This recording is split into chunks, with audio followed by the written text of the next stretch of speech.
Peter, under your byline tonight, there is this. Aides described a White House where no one's position, not even Mr. Kushner's, feels entirely secure. The president, aides said, has not ruled out the possibility that his son-in-law and daughter, Ivanka Trump, who both hold White House positions, would return to New York this year.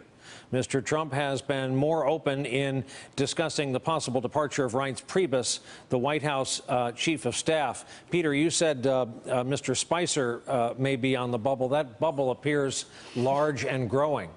It's a very big bubble, and it's not a lot of room on it for everybody. And look, that's the problem. I mean, this is nobody knows that they had job security. They're all on tenterhooks.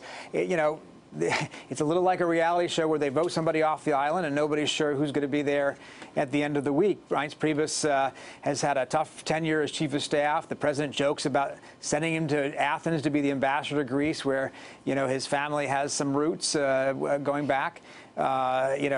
Steve Bannon a few weeks ago felt like he was on the bubble, but he's still there. So, you got to be careful about making these assumptions. At one point over the weekend, we saw Corey Lewandowski and David Bossie, both former top campaign aides, talking to the White House about whether to go back in.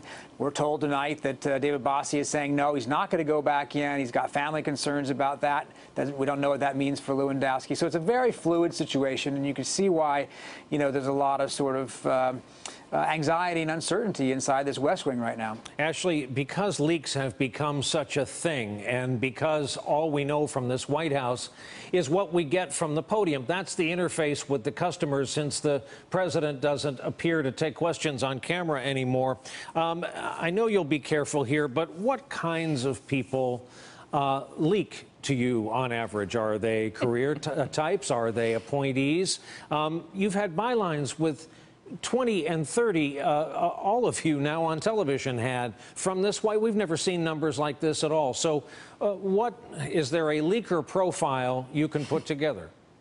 Well, I like to think that hopefully everyone leaks to the Washington Post, but you notice in those stories we do mention how many people we've talked to, and you get a lot of, without saying anything specific, you get a lot of different people who all have competing agendas. Peter was just describing this very fluid bubble where people are sort of vying for position and always about to get fired or get brought in or be brought out, and that creates an environment where people, want to get their side out, and they found that one of the best ways to do it, especially with a president like Donald Trump, is to do it in the media, to do it by going on television or having someone go on television on their behalf or getting a front page headline in one of the papers he reads. And so you sort of have all different people with all different motivations inside and outside of the White House trying to get their point of view across. But Ashley, at the end of the day, as you know, it's the home team you're talking about. I saw the West Wing. Martin Sheen was always giving pep talks to the staff, and they seemed very happy to work there. What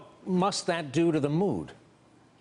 I think it's a tough place to work. A lot of people I've talked to who are on the outside say, talking to their friends on the inside, they're deeply grateful to be on the outside. And you mentioned that story I wrote about how the president sort of has this way, even some of his compliments can come laced with a little bit of an edge, or there can be a little bit of a public belittling.